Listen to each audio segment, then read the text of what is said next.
Chapter 3531. These members of the Cataclysmic Front, although they were all very afraid of Charlie's strength, but at this moment, they could not bear to see such a miserable and desperate appearance of Joseph. After all, almost all of them had received favors from him, and could not sit back and do nothing with peace of mind.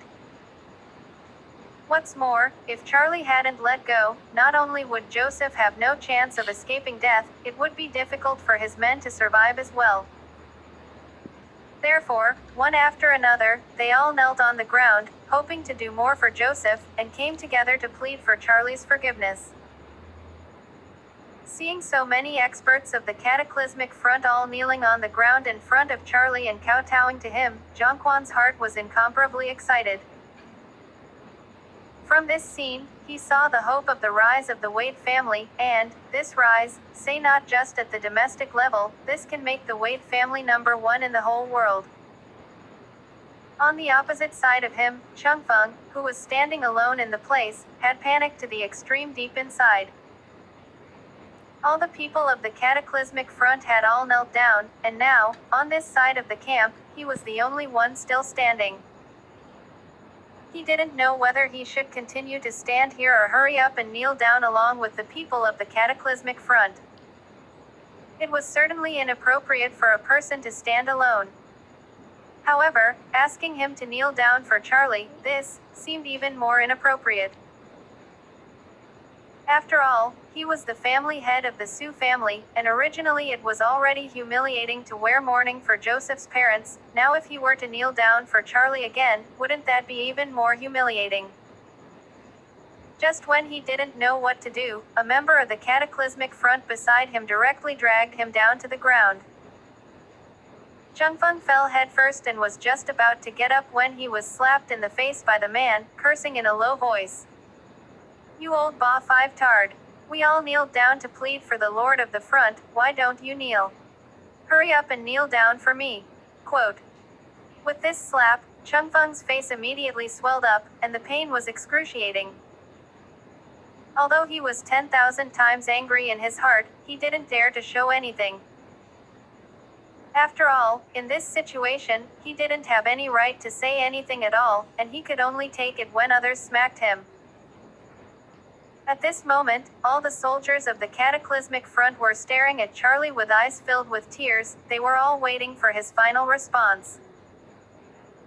Charlie looked at Joseph's miserable appearance and said indifferently, "So many people pleaded for you, I can see that they all sincerely support you.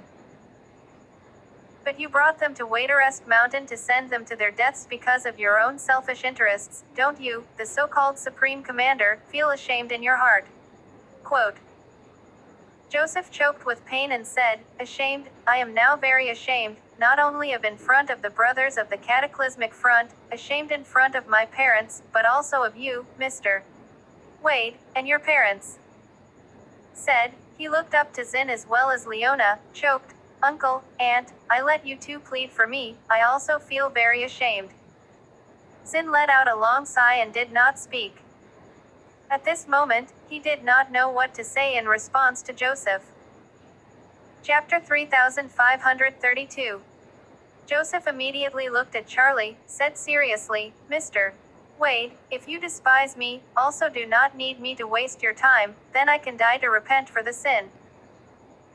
If I die here today, can make you satisfied, can make you calm down, then I am willing to die immediately, not to live even for a second." Quote. "And I am willing to die in the wilderness, let the insects and beasts gnaw, I only ask you, Mr. Wade, to give me a favorable hand, let my parents go back into the ground in peace." Charlie frowned slightly, then looked at Luther and asked, "Mr. Did you bring a knife when you went out today?" Quote. Luther said respectfully, back to Mr. Wade, "With one." Quote. After saying that, he took out a short, sharp blade from his waist and handed it to Charlie.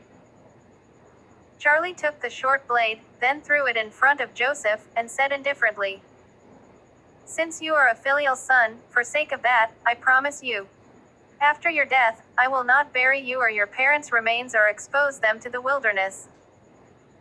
Instead, I will repay your grievances with virtue and bury you and your parents together, so you can go on your way in peace. Quote.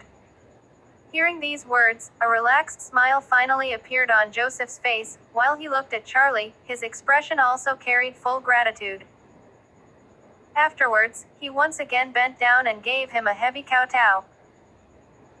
This time, he bent down for a long time before pushing up his upper body and said with immense gratitude, "Thank you, Mr. Wade, for your great kindness in repaying your grievances with virtue." Quote. This kindness of Mr. Wade, I, Joseph, cannot repay in this life. I would like to be a cow and a horse in my next life to repay Mr. Wade's kindness. Quote. After saying that, he reached out and took the short blade in his hand. Just as he was about to point the tip of the blade at his heart, intending to stab it hard, a group of men from Cataclysmic Front almost collapsed, and a large group of people cried out, "Supreme Commander, don't do it." Quote. Joseph looked back at his most loyal men and said with a smile, "Brothers and sisters, I am the one who has implicated you today, so please forgive me." Quote. In addition, you remember, after my death, the Cataclysmic Front is automatically disbanded. All of you must not be enemies with Mr. Wade, or with the Wade family. If you are still engaged in the mercenary industry, you must not enter China again in this life, can you remember? Quote. Hearing these words, all the people had already cried. They knew that Joseph was ready to die, and this instruction was his final farewell. Someone choked up and said, "Supreme Commander, we can agree to everything else, but why don't you let us enter China again? If we can't enter China again, we won't even have a chance to pay our respects to your grave." Quote. Joseph smiled lightly and said, "It is enough for the brothers to have this heart, whether they pay respects or not, it doesn't matter." Quote. Mr. Wade is kind enough to let us reunite down there, so I can finally spend some time with my parents and make up for my regrets in the past 20 years. You don't have to come all the way to see me. Quote. At this point in Joseph's speech, nearly 100 members of the Cataclysmic Front had already cried. These top mercenaries, who normally kill without blinking, were all as fragile as a child of 3 or 5 years old. They know that now the momentum of the front has gone, the big picture has been decided, Joseph is already sure to die. Joseph has even given Charlie's order to kill himself as a great grace, which shows how completely the Cataclysmic Front has lost this time. Now, no one can save Joseph's life, because everyone's life is in Charlie's hands. And Charlie, it looks like he is not prepared to let Joseph live at all. Joseph smiled faintly and said to his men, "Ladies and gentlemen, our worlds are dividing after a long time. For a long time, you have worked hard with me, for many years. Today I am done with you all, so let's say goodbye." Quote. After saying that, Joseph raised his short blade and thrust it at his heart.